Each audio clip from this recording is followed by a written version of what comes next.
These are the 5 simple steps you can use to generate leads online as a business owner. First, you need to know your target audience.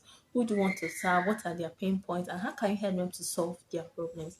Then, secondly, you need to create a lead magnet for your target audience. And this lead magnet should be able to solve at least one of their pain points. The lead magnet can be an ebook or a free video course or even a checklist.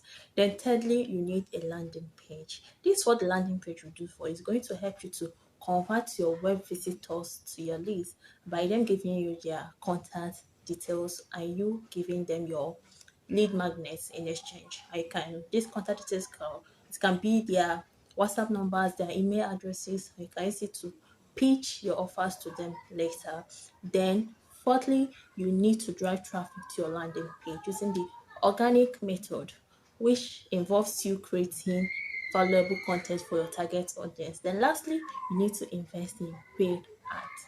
If you are serious about growing your business online, you need to learn how to invest in paid ads too, because depending solely on organic method will not give you the kind of results you are looking for. I hope this helps. Don't forget to like, comment, and follow for more online marketing tips.